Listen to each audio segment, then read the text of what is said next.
Vamos en este momento, y le agradezco enormemente que nos tome la llamada, la maestra Ischel Guadalupe, experta en derechos humanos, justicia social y violencia de género, entre otros. Maestra, ¿cómo estás? Qué gusto saludarte, muy buenos días.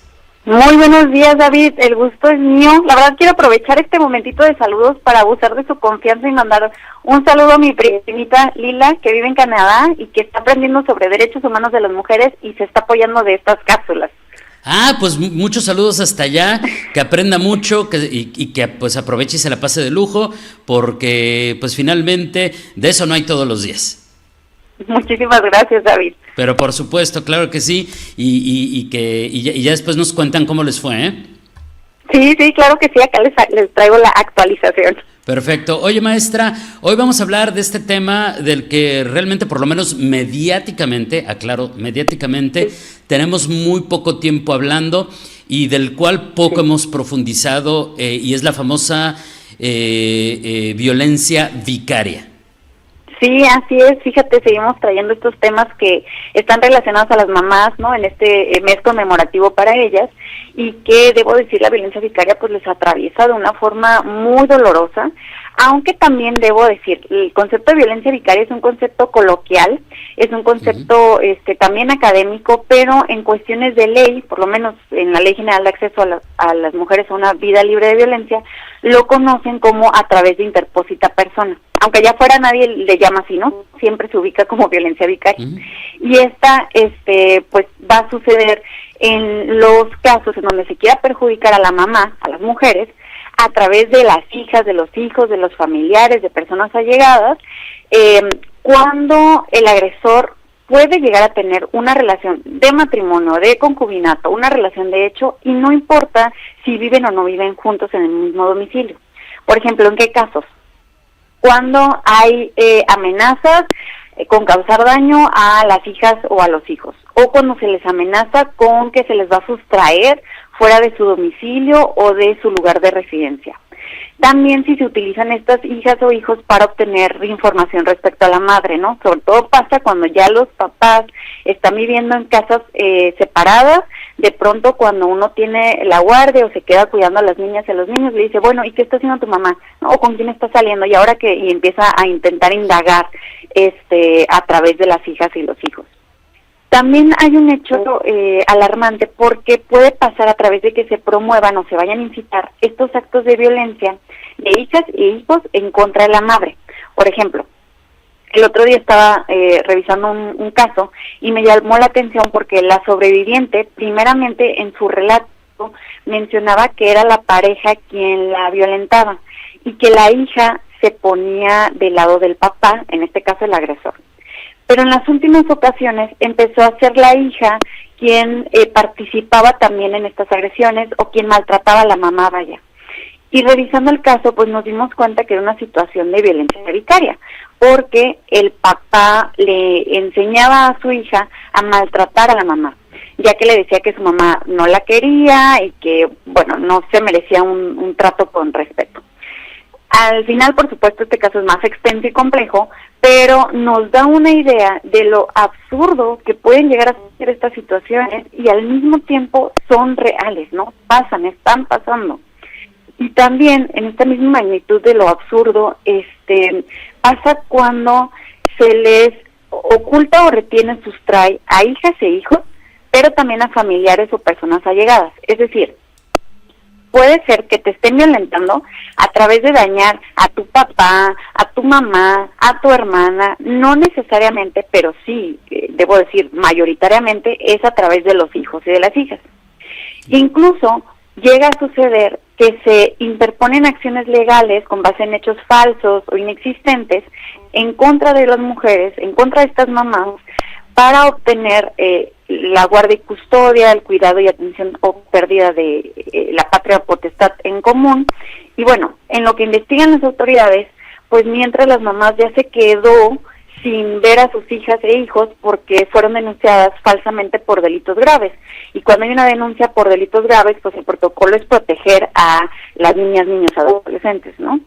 Claro. Pero la verdad, en esta situación sí es importante mencionar, que ningún hombre amoroso, ningún hombre responsable, alejaría a sus hijas o hijos de su madre solamente como una forma de castigo. O sea, ningún padre afectuoso convierta a sus hijos en una herramienta de venganza. Esto no es paternidad, esto es violencia y además es violencia de género. Hay otros casos en donde se les condiciona el cumplimiento de las obligaciones alimentarias a las mujeres y a sus hijas e hijos. Y bueno, acá quiero dar algunos datos curiosos. Gracias.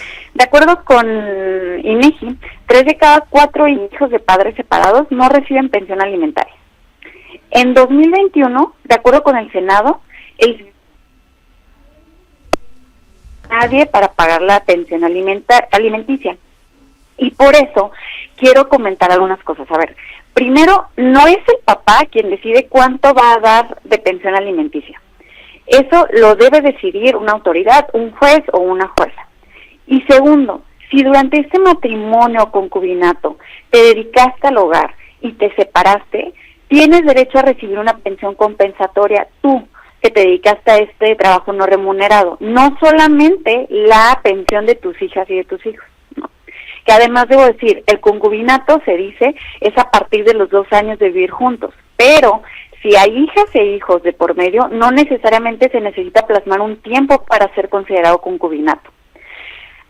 Cierro estos datos curiosos y continúo con el tema de violencia vicaria porque si no aquí me voy a quedar, porque sí debo decir que la violencia vicaria es tan grave que ha llegado a casos en donde esta violencia es tal hacia las niñas y los niños con la intención de perjudicar a las mamás, que a veces incluso las infancias pueden perder la vida en manos de los papás. Y desde la perspectiva de las mamás como víctimas es un tema muy doloroso, porque imaginemos a una mamá que le arrebatan a sus hijos sin justificación o que ve cómo el padre manipula a sus hijos para que la odien, para que le nieguen el contacto con ella, esto como una forma de castigo y control, ¿no?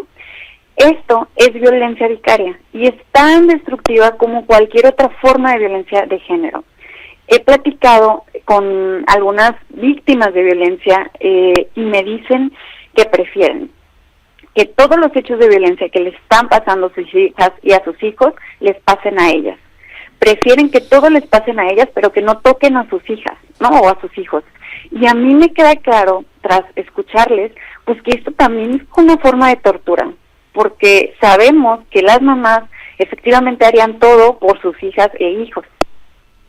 Y bueno, ya saben que a mí me gusta aterrizar estos datos o la teoría, la parte académica con estadística, ¿no? Porque sobre todo se nos dice a las mujeres que luego por allá inventamos algunas violencias. Entonces, en cuanto a la violencia vicaria, el dato más cercano, registrado como tal, lo dio en 2022 la Comisión Nacional de los Derechos Humanos, comentando que hubo 150 mujeres víctimas de esta violencia. Pero como bien mencionaste al principio, David, es un concepto nuevo en términos mediáticos, pero también en términos jurídicos, en términos académicos, o mejor dicho, es una forma de violencia que ha sido invisibilizada durante años, ¿no? Porque eso no quiere decir que no pasaba, quiere decir que apenas estamos manejando el concepto. Pero, particularmente en Baja California, por lo menos, se acuña en enero del 2024, en Ciudad de México fue en 2022, entonces es un concepto contemporáneo.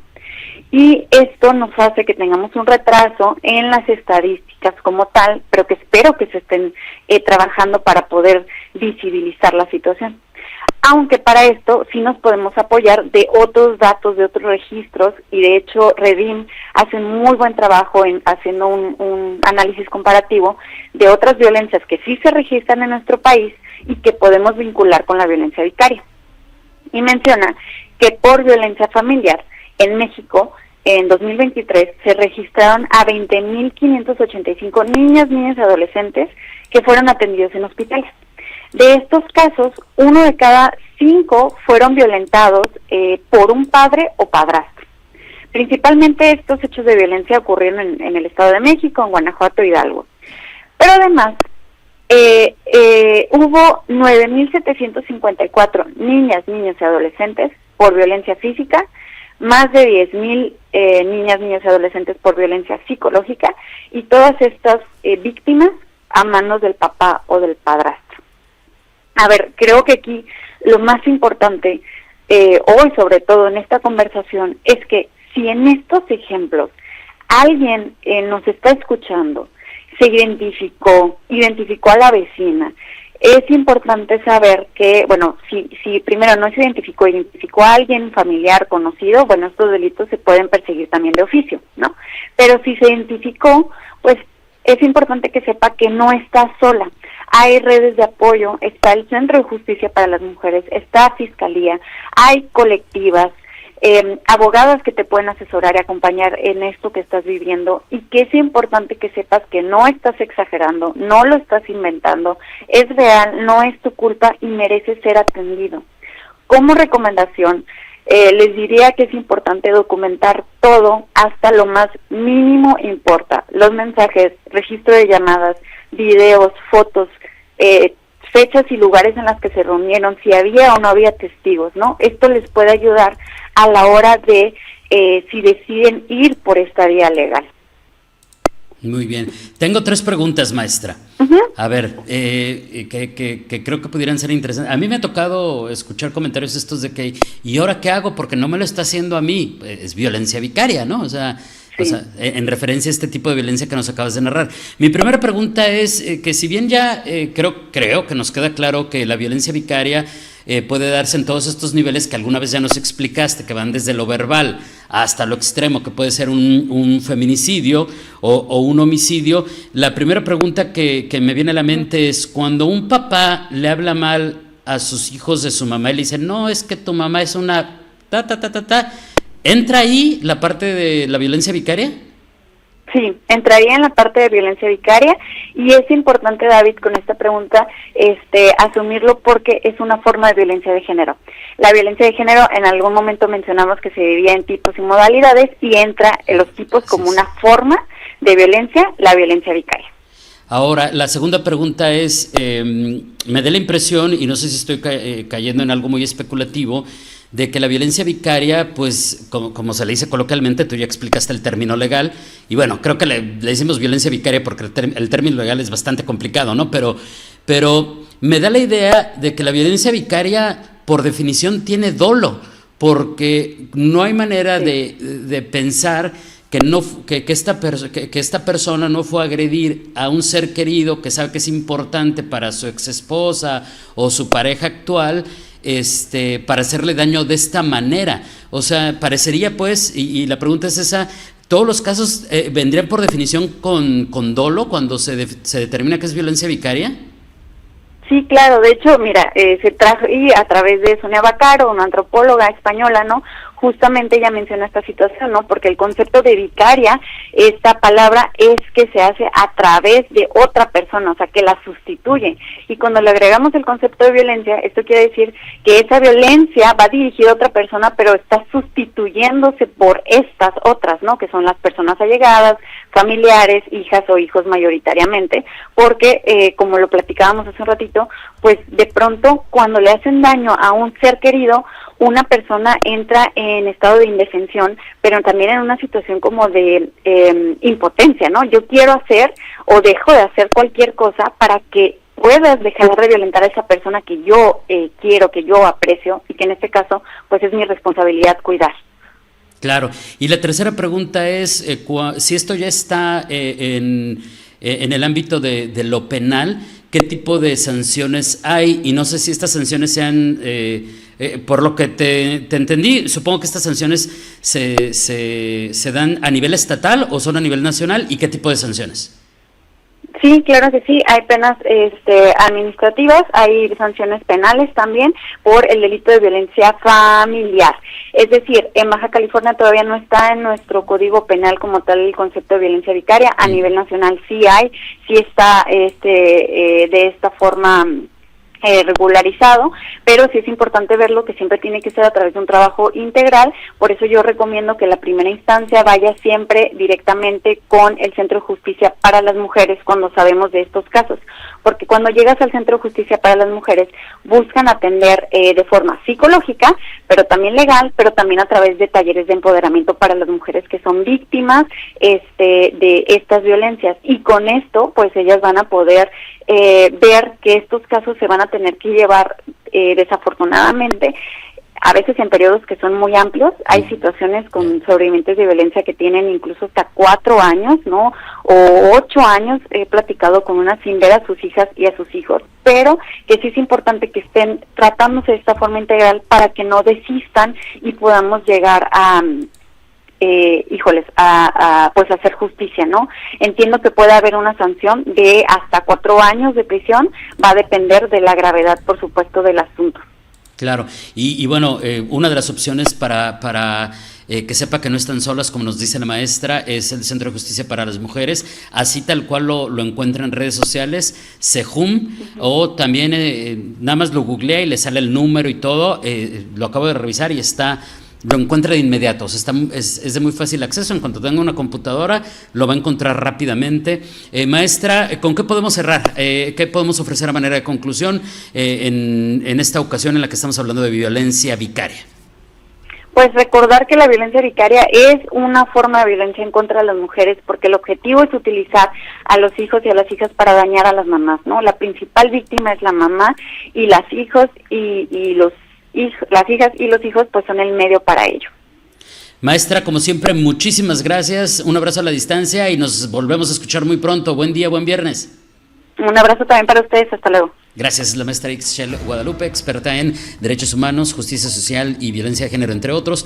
Hoy, pues ayudándonos a entender mejor esto de la violencia vicaria, siendo importantísimo que sepamos que existe, que es real, y además de que se puede denunciar, que hay opciones para que le brinden una mano. Como dicen, no están solas.